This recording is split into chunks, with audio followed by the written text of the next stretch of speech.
This is the story of Cinderella. There was a girl, she was called Cinderella, who lived with her stepmother and two stepsisters. Actually, the stepsisters were younger than Cinderella.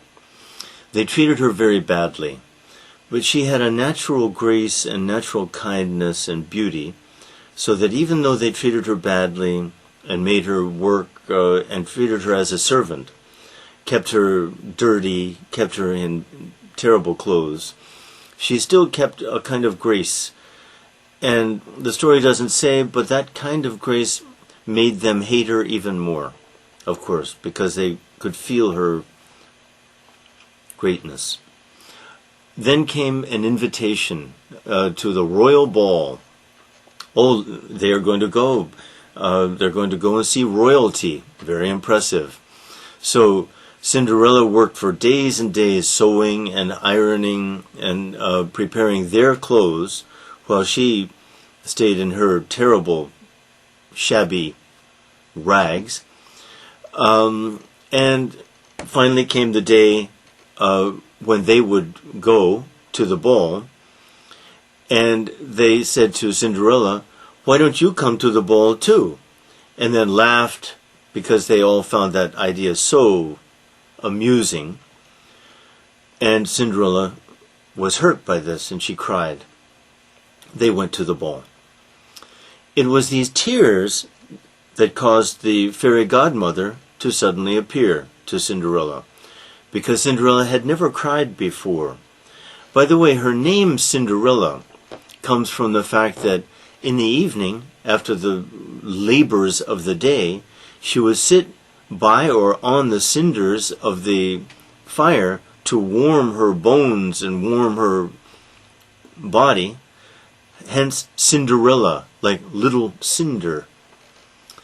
Fairy godmother said, "What's wrong? Oh, I wish I could go to the royal ball."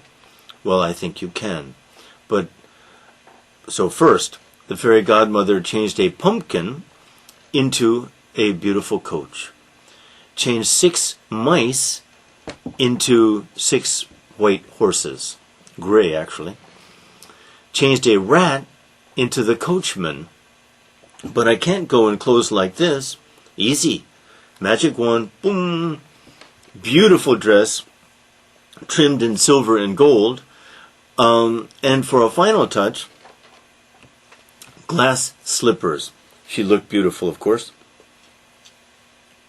A footman helped her into the coach, and off she went to the royal ball. As she was going, Fairy Godmother shouted, "You must be home by midnight, because my magic ends at midnight." That's the reason. This wasn't just a test or something. Her magic ends at midnight. "I promise," said Cinderella. Off she went to the ball. When she entered the ballroom, everyone stared. And the prince stared too. She was so lovely. He danced with her. He danced. Of course, every dance with her, everyone admired her, and her stepsisters didn't even recognize her. That's not in the Disney version. Okay. As she was dancing, she was so happy, she couldn't believe her happiness, but she forgot the time. Suddenly she became aware of the time, and she had to run. She ran, and at midnight she had run down the stairs and out the palace, but she left behind one of her glass slippers. She had to run all the way home because already the coach, the horses, everything had changed back to its original condition. And she went back to her wearisome, not pretty terrible life. The prince, though, was in love with her. He found the glass slipper, but that's all he knew. He didn't know her name. He didn't know anything about her. Just that glass slipper. So he decided he would try to find her if he had to go house to house to find the person whose foot would fit into that slipper. And this he did. House to house to house. Finally, the last house he went to was the stepmother's and stepdaughter's and Cinderella's house.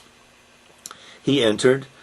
He tried the slipper on the two stepsisters, but their feet were big and, of course, didn't fit.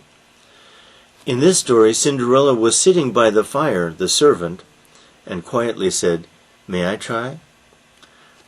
Her stepsisters and stepmother laughed. Tee, how ridiculous. But the prince said, "Okay." Of course, perfect fit. Not only that, but Cinderella had kept the other slipper. She pulled it out from under her apron.